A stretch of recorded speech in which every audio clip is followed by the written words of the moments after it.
আজ ৫ সেপ্টেম্বর বাংলাদেশের দ্বিতীয় বিজয়ের এক মাস পূর্তি। আজ থেকে ঠিক এক মাস আগে ছাত্র জনতার গণ-অভ্যুত্থানের মুখে পতন হয় দেশের সবচেয়ে বড় স্বৈরশাসনের। দিনটি শুরু হয় চরম উৎকণ্ঠা দিয়ে আর শেষ হয় বাঁধভাঙা আনন্দের সাথে। কেমন ছিল সেই দিনটি? বিজয়ের আগের দিন অর্থাৎ ৪ আগস্ট ছিল সম্পূর্ণ আন্দোলনের সবচেয়ে রক্তাক্ত দিন। আওয়ামী লীগের সাধারণ সম্পাদক ও সাবেক সড়ক পরিবহন এবং সেতুমন্ত্রী ওবায়দুল কাদেরের নির্দেশনা অনুযায়ী এদিন সর্বোচ্চ শক্তি নিয়ে আন্দোলনরত শিক্ষার্থীদের বিরুদ্ধে মাঠে নামে আওয়ামী লীগ, যুবলীগ ও ছাত্রলীগের সদস্যরা। পুলিশের উপস্থিতিতেই তারা ভারী আগ্নেয়াস্ত্রসহ দেশীয় অস্ত্র নিয়ে সারা দেশের বিভিন্ন জায়গায় হামলে পড়ে সাধারণ শিক্ষার্থীদের উপর। তবে রাজধানীর বেশ কিছু জায়গাসহ দেশের বিভিন্ন জায়গায় ছাত্র জনতার সাহায্যে এগিয়ে আসে সেনাবাহিনী। তাদের প্রতিরোধের মুখে অনেক জায়গা থেকে পালিয়ে যায় আওয়ামী সন্ত্রাসীরা। দেশের বিভিন্ন জায়গায় হামলা ও হতাহতের কথা বিবেচনা করে ৬ আগস্টের পরিবর্তে ৫ August long march to Dhaka কর্মসূচি ঘোষণা দেন বৈষম্য বিরোধী ছাত্র আন্দোলনের সমন্বয়করা। বলা হয়, পরদিন অর্থাৎ ৫ আগস্ট যে যেভাবে পারে যেন ঢাকায় প্রবেশ করে। ৪ আগস্ট সন্ধ্যার পর থেকে সহিংসতা থামলেও দেশজুড়ে, বিশেষ করে ঢাকায় ছিল থমথমে পরিবেশ। সাধারণ মানুষের মধ্যে ছিল চরম উৎকণ্ঠা। কি হয় পরদিন? ৪ আগস্ট রাতেই গণভবনে এক বিশেষ বৈঠকে বসেন শেখ হাসিনা। দেশের একটি গণমাধ্যম সূত্রে জানা যায়, আন্দোলন ভিন্ন খাতে নিতে বিশেষ কিছু ব্যক্তির মধ্যে কোটি কোটি টাকা বিলি বণ্টন করেন তিনি এবং নির্বিচারে গুলি করে পরিস্থিতি নিয়ন্ত্রণে আনতে নির্দেশনা দেন। জবাবে পুলিশের সাবেক আইজিপি বলেন, তাদের গুলি পর্যাপ্ত নেই, রাস্তায় প্রতিনিয়ত বাড়ছে মানুষের সংখ্যা এবং গুলি করেও মানুষকে সরানো যাচ্ছে না, ফলে খুব বেশি সময় কঠোর অবস্থানে থাকতে পারবে না পুলিশ। অন্যদিকে দেশের মানুষের জন্য ৪ আগস্ট রাতটি কেটেছে খুবই উৎকণ্ঠার মধ্য দিয়ে। কি হবে পরদিন? বিজয় না আরও একটি গণহত্যা? বহু মানুষ রাতটি কাটিয়েছেন সৃষ্টিকর্তার কাছে দোয়ার মাধ্যমে। ৫ আগস্ট রোজাও ছিলেন অনেকে।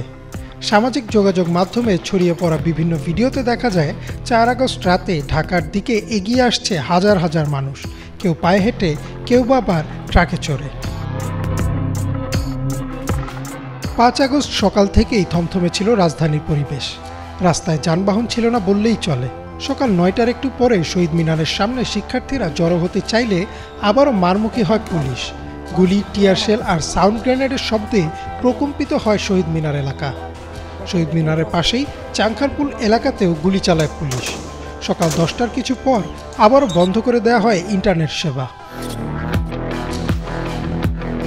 এদিকে গণভবনে চলতে থাকে আরও এক নাটকীয়তা। ৩ বাহিনীর প্রধান ও পুলিশের আইজিপিকে ডেকে শেখ হাসিনার নির্দেশ দেন কারফিউ আরও কড়াকড়ি করতে, কিন্তু সেনাবাহিনী গুলি না চালানোর সিদ্ধান্তে অনড় থাকে। পুলিশের আইজিপিও বলেন, তাদের পক্ষেও আর সম্ভব হচ্ছে না পরিস্থিতি নিয়ন্ত্রণ করা। এমন অবস্থায় সেনাপ্রধান শেখ হাসিনাকে পদত্যাগ করার পরামর্শ দেন। কোনোভাবেই পদত্যাগে রাজি ছিলেন না তিনি। পরে বোন শেখ রেহানা ও পুত্র জয়ের সাথে কথা বলে পদত্যাগে রাজি হন হাসিনা এবং জাতির উদ্দেশ্যে একটি ভাষণ রেকর্ড করতে চান। এদিকে সকাল 11টার পর থেকে রাজধানীর সড়কগুলোতে নামতে থাকে সাধারণ জনতার ঢল। কয়েক লক্ষ মানুষ নেমে আসে রাজপথে, গন্তব্য শাহবাগ। কিছুক্ষণের মধ্যেই জনসমুদ্রে রূপ নেয় শাহবাগ। রাজধানীর যাত্রাবাড়ি, মিরপুর ও উত্তরা দিয়ে ঢাকায় ঢুকতে থাকে আরও অসংখ্য মানুষ। এত মানুষের ভিড়ে পুলিশ পিছু হটতে বাধ্য হয়। রাজপথে জনসমুদ্র দেখে সেনাপ্রধান শেখ হাসিনাকে ৪৫ মিনিটের সময় বেঁধে দেন। তার ভাষণ রেকর্ড করার প্রক্রিয়াও বাতিল করা হয়। পদত্যাগ করে একটি সামরিক বিমানে দেশ ছেড়ে পালান শেখ হাসিনা ও শেখ রেহানা। অন্যদিকে ঘোষণা আসে দুপুর ২টায় জাতির উদ্দেশ্যে ভাষণ দেবেন সেনাপ্রধান। দুপুর ১টার কিছু পরে চালু করা হয় ইন্টারনেট সেবা। দুপুর ২টায় ভাষণ দেওয়ার কথা থাকলেও ভাষণের সময় পিছিয়ে ৩টায় করা হয়, কিন্তু ততক্ষণে খবর প্রকাশিত হয়ে যায় যে শেখ হাসিনা পদত্যাগ করে দেশ ছেড়েছেন। চারদিকে শুরু হয় বিজয় উল্লাস। ঢাকার রাজপথে নেমে আসেন সকল শ্রেণী পেশার মানুষ। ৪ আগস্ট সেনাবাহিনীর সহযোগিতার পর রাস্তায় থাকা সেনা সদস্যদের সাথে হাত মিলান, কোলাকুলি করেন সাধারণ মানুষ। আসে কাঙ্ক্ষিত বিজয়। দুপুর ৩টার কিছু পর সেনাপ্রধান তার বক্তব্য রাখেন এবং বলেন, শেখ হাসিনা পদত্যাগ করেছেন এবং সেনাবাহিনীর সহায়তায় গঠন করা হবে একটি অন্তর্বর্তীকালীন সরকার। ছাত্র জনতার অনুরোধে অন্তর্বর্তীকালীন সরকারের প্রধান উপদেষ্টা হিসেবে দায়িত্ব নিতে রাজি হন নোবেলজয়ী ডক্টর মোহাম্মদ ইউনূস। ৫ আগস্ট গণঅভ্যুত্থানের পর দেশের থানা ছেড়ে পালিয়ে যায় পুলিশ। পুলিশহীন দেশে বাড়তে থাকে নৈরাজ্যের সংখ্যা। কিন্তু এবারও এগিয়ে আসেন শিক্ষার্থীরা। রাত জেগে মন্দির পাহারা দেন মাদ্রাসার শিক্ষার্থীরা। সড়কে ট্রাফিক নিয়ন্ত্রণের নামে স্কুল, কলেজ ও বিশ্ববিদ্যালয়ের শিক্ষার্থীরা। শহর পরিষ্কার থেকে শুরু করে রাতে ডাকাত ধরা বা লুণ্ঠিত টাকা ও অস্ত্র উদ্ধার, সব ক্ষেত্রেই এগিয়ে আসেন তারা। দেশ পুনর্গঠনের এক অদম্য ইচ্ছা দেখা যায় তাদের ভেতর। স্বৈরাচার পতনের পর কেটে গেছে ১ মাস। এই ১ মাসে ঘটেছে আরও অনেক গুরুত্বপূর্ণ ঘটনা।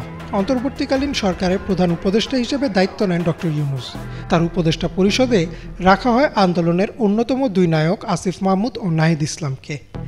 একে একে ধরা পড়তে থাকে স্বৈরাচারের দোসররা।